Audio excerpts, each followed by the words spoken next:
Devant le flot d'images et d'informations déprimantes, inquiétantes, qui inondent chaque jour les écrans de la planète, il est bien difficile de rester optimiste. Des hommes et des femmes travaillent dans l'ombre, sans aucune reconnaissance, en marge du système. Ce sont les chevilles ouvrières d'un secteur économique florissant, le secteur informel. On peut encore changer les choses. Tout travail doit être reconnu, respecté, donner des droits autant que des devoirs. C'est en tout cas ce qu'affirment chaque jour, aux quatre coins du monde, les artisans du changement.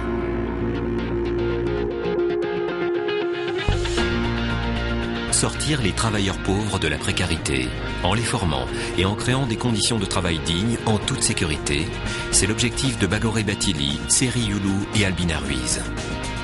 Ils ont eu l'inconscience de croire qu'ils pouvaient apporter des solutions efficaces aux problèmes de notre temps.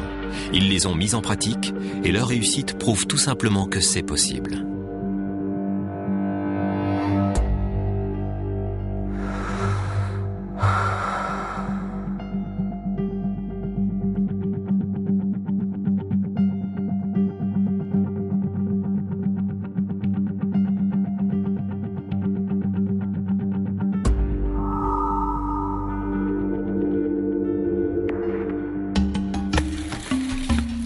Au Burkina Faso, l'agriculture est principalement familiale.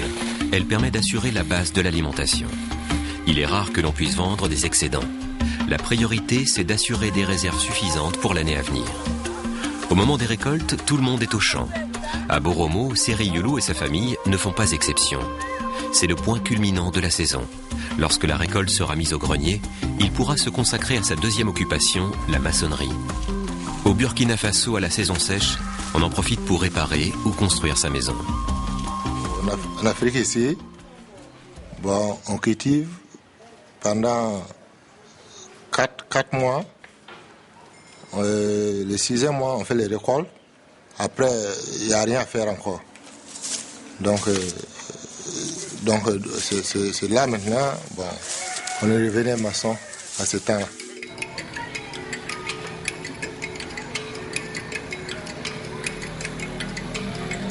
Dans les campagnes, on privilégie la maison tôlée, une construction rudimentaire recouverte de tôle. Elles sont réputées solides, mais lorsque les températures montent, elles deviennent de véritables fours.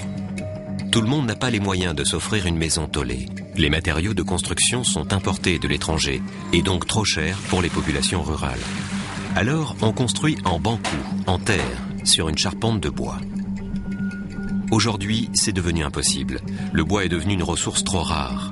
La déforestation, les feux de brousse ont poussé le gouvernement à mettre en place des lois sévères qui réglementent la coupe et le ramassage du bois de construction. C'est que maintenant, avec les eaux de forêt, là, tu coupes un bois, si on t'attrape, tu payes cher, tu vois, tu payes cher, tu peux venir vendre tes moutons pour aller payer juste pour un arbre. Le logement pose un problème majeur pour les agriculteurs les plus démunis. La construction devient un luxe car il faut payer à la fois les maçons et des matériaux hors de prix. Ils ne peuvent plus construire comme l'avaient fait avant eux leurs parents et leurs grands-parents.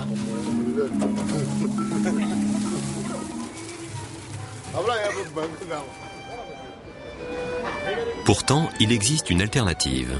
Et c'est à Ganges, un petit village des contrefeurs des Cévennes, en France, qu'un maçon, Thomas Granier, l'a tout d'abord imaginé.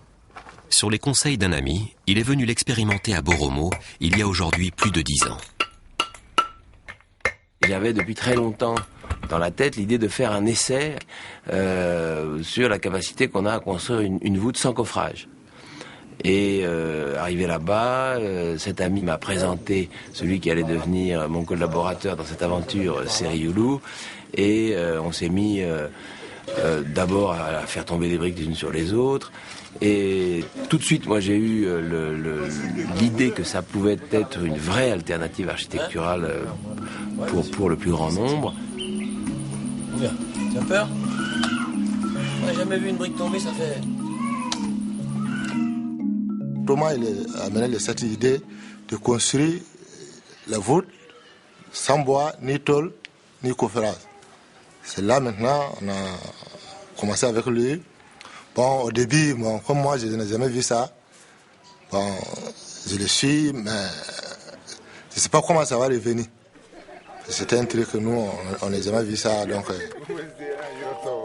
Construire sans bois ni tôle et sans coffrage, des maisons qui soient accessibles financièrement à l'ensemble des populations rurales africaines, c'est le défi que Seri Yulu et Thomas Granier sont déterminés à relever ensemble.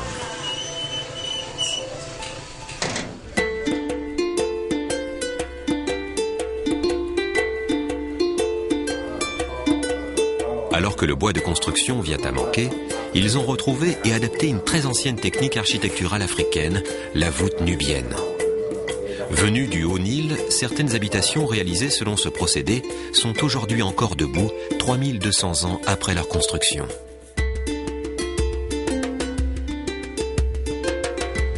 La spécificité de cette technique, c'est qu'elle n'utilise ni bois ni tôle, mais de la terre crue et des pierres. Une matière première gratuite et abondante en milieu rural. C'est la fondation qui tient la voûte d'abord. Parce que tous les poids, on a un mur de 60 avec une bonne fondation. Donc maintenant, on construit la voûte sur ces murs porteurs. Donc la voûte, elle ne peut pas venir, elle ne peut pas descendre. Voilà. Quand le mur est solide, la voûte là, elle va descendre très fort. Dans les constructions, on construit des rangs jusqu'aux finitions. On a un morceau, on appelle ça la clé de la voûte. C'est là, tu mets ça par force, tu tapes, ça bloque. Voilà. Si ça bloque là, c'est fini. Pour descendre, c'est pas possible. Une nouvelle architecture, c'est quelque chose qui touche les gens en profondeur. C'est quelque chose de très important économiquement. On fait pas 36 maisons dans sa vie. C'est pas inconsommable une maison. Donc on est sur quelque chose d'assez profond dans lequel les habitudes doivent certainement prendre du temps et pour se mettre en place. Il y a aussi le côté très incertain de cette architecture. Les gens voient ça mais pensent que c'est pas possible, ça ne peut pas tenir. Et on nous a souvent traités de fous. Une maison en terre, construite sans charpente. À première vue, ce n'est pas très rassurant. Alors Seri et ses maçons sillonnent les villages pour combattre les préjugés et rencontrer les villageois. L'objectif, les éclairer sur les avantages de la voûte nubienne. Une maison solide, à faible coût, c'est un argument imparable. Mais la méthode de construction suscite quelques craintes. Nous, les villageois, on ne peut pas comprendre vite les choses. C'est déjà... Comme on passe, il n'y a pas de fer qui tient, il n'y a pas de bois qui tient.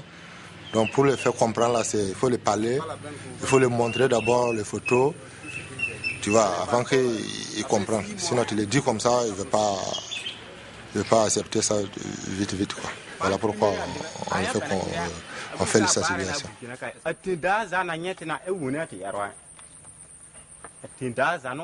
En tout cas, comme c'est notre première fois de voir des maisons construites sans tôle, nous voulons aussi essayer et suivre.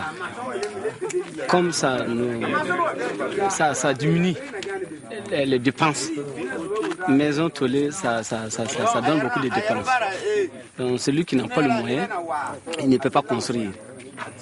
Donc, en construisant à Banco, si c'est résistant, ça nous fera un grand plaisir à suivre pour faire ces constructions.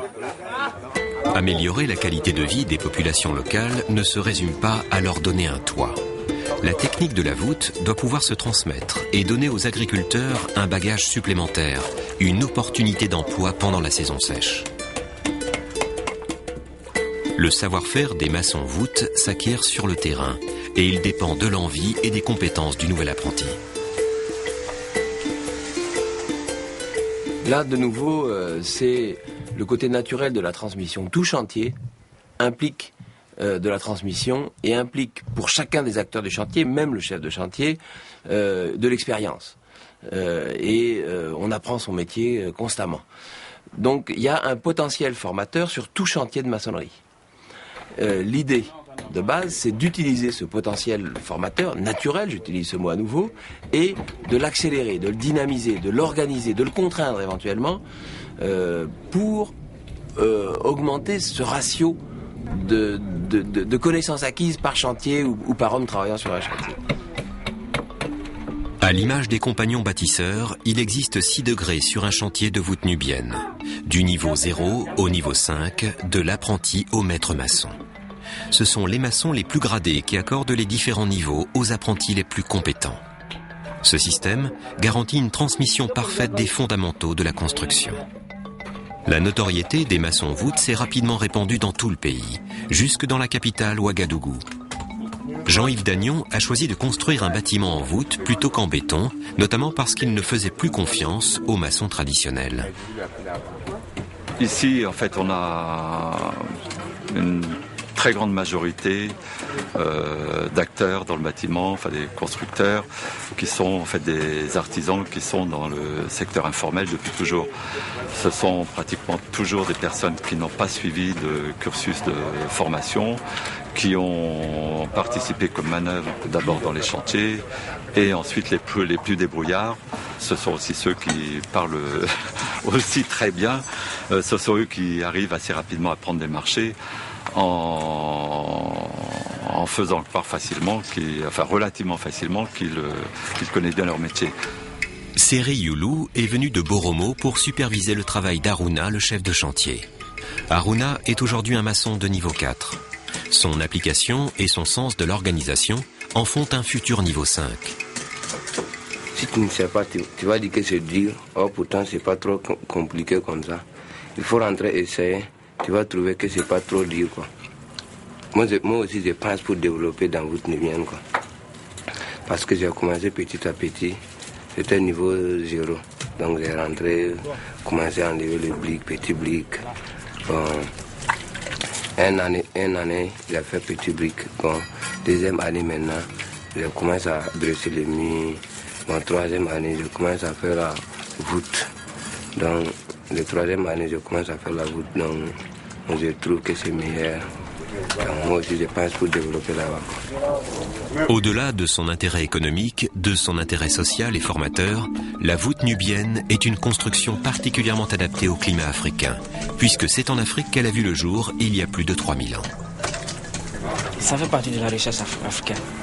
Parce que construire la voûte, moi je trouve que c'est le meilleur.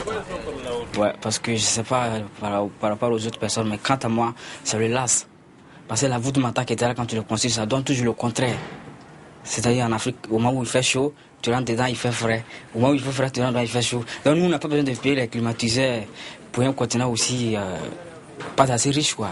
Donc ça nous plaît de construire la voûte et nous demandons à tous ceux-là, que tu sois européen, canadien, que tu sois, il faut que tu essayes aussi de construire aussi, quoi. Là, toi aussi, tu peux donner le bon exemple à d'autres personnes. Rastafari.